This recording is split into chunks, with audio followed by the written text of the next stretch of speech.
Alright, so I've been playing Shadow of War recently. It came out the other day, and I bought it because, I wanted to play it. Shadow of Mordor was a great game, and I thought, the sequel can't be that bad. Even if I've seen people saying it was terrible, and from the gameplay I've seen, it didn't look awfully interesting.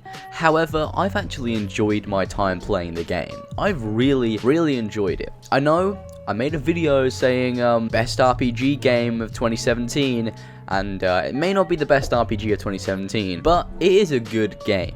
I've seen people shitting on this game left, right, and center, saying, oh, it's fucking terrible, Shadow of Mordor was a whole lot better than this, and I genuinely disagree with them. I think that Shadow of Mordor was a step down from this game. I feel like it's definitely improved on many of the different aspects of the first game. Obviously, I can't judge the game as a whole. I'm nowhere near completing it. I've just finished the first act. I've done a bit of the side content, got a piece of Bright Lord gear, and killed a few captains here and there, but I have in no way experienced even half of the game's content. I've played very, very small snippets, but from what I've played, it was an enjoyable experience. I could definitely see all the RPG aspects that have been integrated properly into this game, because something I noticed about Shadow of Mordor was it was kind of like a pseudo RPG, like it didn't go full into the RPG aspect. However, it kind of did. It kind of went halfway in, whereas this game goes full in, and I feel like this game knows what it is.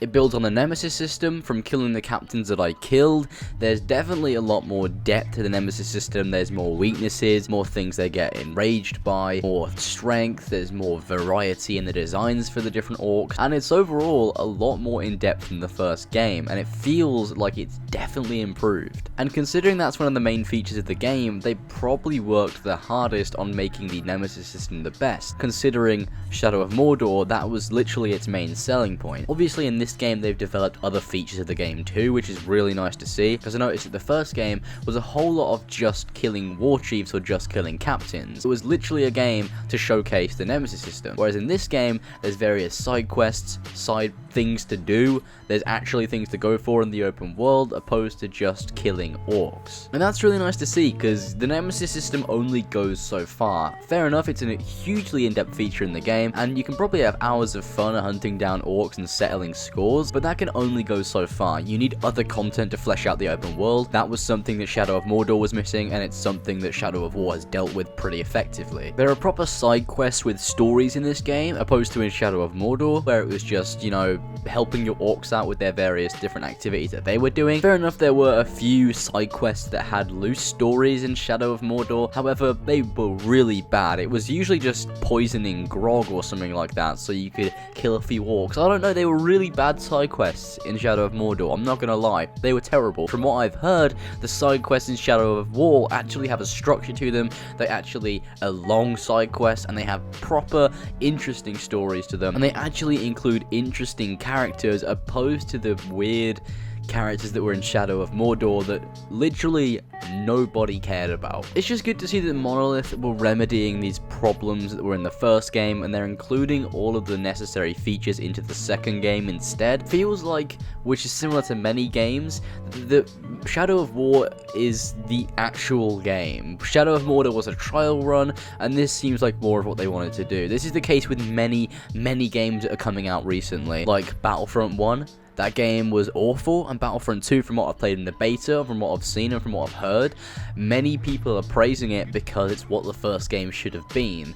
Now, I don't know if it's a good thing or a bad thing. I think it's a bad business practice to release the first game as a sort of trial run almost. However, they're learning from experience, which I think can only really be a good thing. If things are bad in the first game and they release the second game and they fix these problems, I feel like that's a good thing. Consumer feedback, when it's taken on board, can really be great. Going back to games in which the first game felt like a trial run, Destiny is a huge example of this. Even though I am an avid player of Destiny, and I love Destiny 1, because I have those memories attached to the game, the second game feels like what the first game should have been. Even if there are problems with post-launch content and end-game content and stuff like that, Destiny 2 is an overall more polished and more streamlined experience, and I believe this is what many people thought Destiny 1 should have been, and Destiny 1 felt like a trial run in that regard, which I've got to agree with. Destiny 1, when it first came out, wasn't necessarily a complete game. They kept changing different features of the game, different mechanics, mechanics as it came out,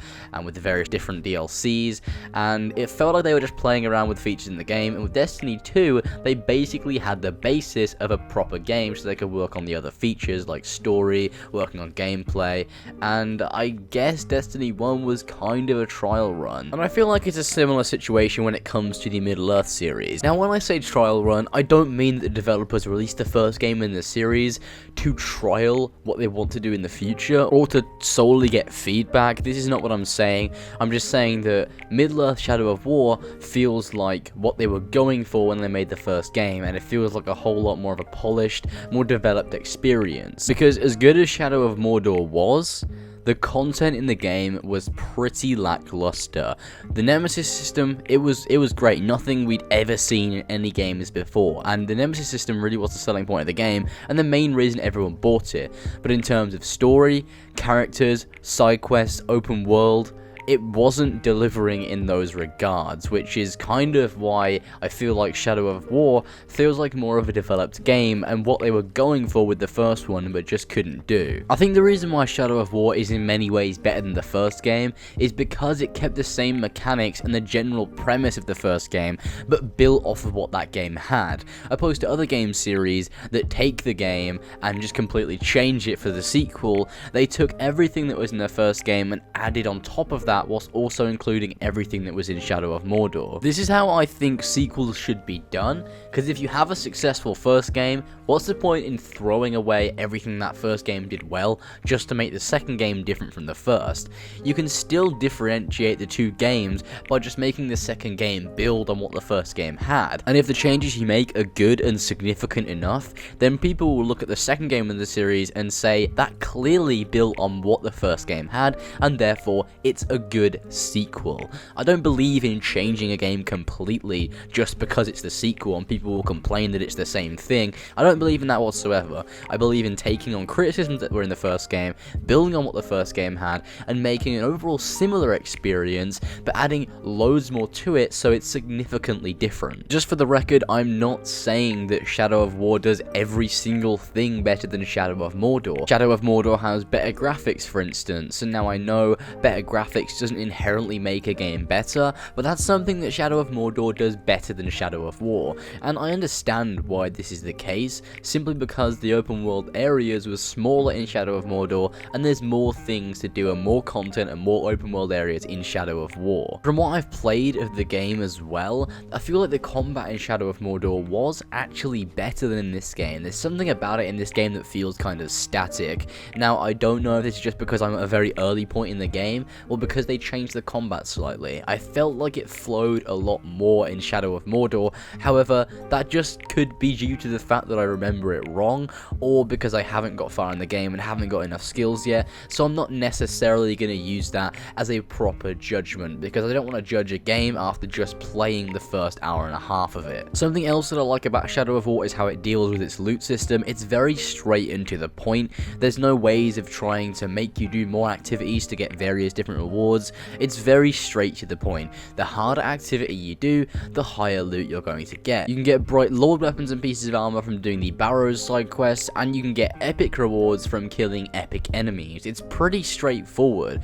Each captain and war chief drops some form of reward that's scaled to their level and to your level too. So if you kill an epic captain, you get an epic reward in return, and if you do one of the Barrows, you get one of the bright lord pieces of armor or gear. It's very straightforward, very easy to grasp, which I think is quite nice. Now to talk about the controversy over loot boxes, which is something that many games of this genre seem to be doing nowadays. Personally, I don't really see the point in having loot boxes in a single player game. I just don't think it adds to the experience an awful lot. It just doesn't seem like something that's needed.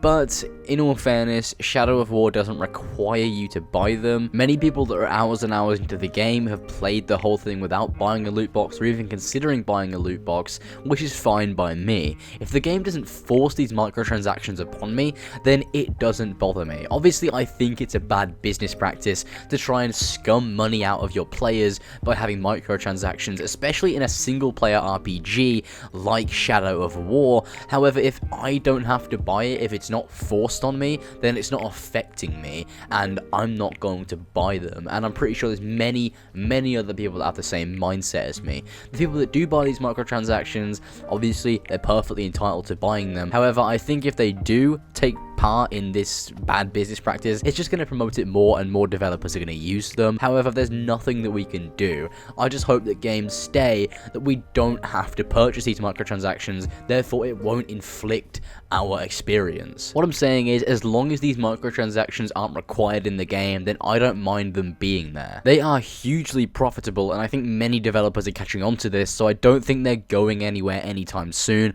I just hope they don't become a thing that affects my experience playing single player games, or of any other game for that matter. I hope they're never required in the game. I think people are making way too big of a deal out of these microtransactions, because if you don't want to use them, then don't use them. It's as simple as that. No one's forcing you to buy them. No one's forcing you to even spend any more money on Shadow of War than you need to, so I don't really have much of a problem with them. People just hear the word microtransaction and they go mental straight away. People are even going to the extent of saying Shadow of War itself is a bad game due to the microtransactions, and I think that's a kind of invalid argument.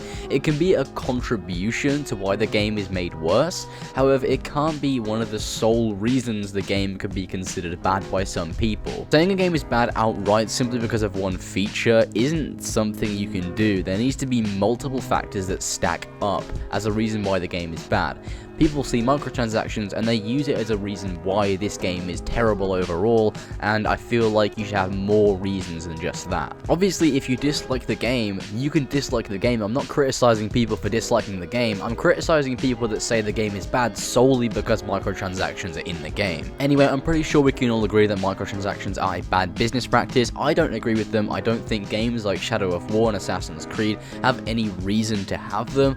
However, at this point, if they're not forced upon us, that's as much as we can hope for, because they're not going anywhere anytime soon. Developers know how profitable they are, and they're going to keep doing them. I'm going to stop talking about this now, because I'm sure there's many conflicting opinions. If you want to talk about this, feel free to comment in the comment section below, give your opinion on it, and I'll be sure to reply. Anyway, back to talking about the game itself. I think the leveling system is a lot improved from the first game. It seems like it's much easier to acquire skill points in this game, which I think is better, because in the previous game, it felt like ages before you leveled up and were able to acquire another ability, and now you can get levels pretty easily and it feels a whole lot more balanced. The skill tree is a lot more in depth than the first game as well. It has most of the skills from the first game, apart from a few ones that were very overpowered and could be abused, and it's overall a pretty standard skill tree from what you'd expect.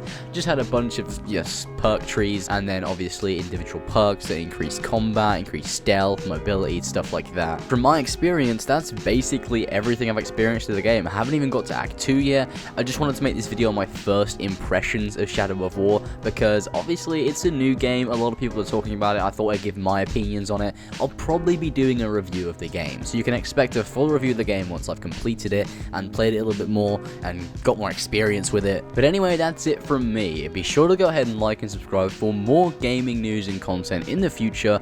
Also, remember to comment down in the comment section below telling me what you think of Shadow of War. Tell me what you think of it, what do you think's bad, what do you think's good, and I'll see you guys in the next one.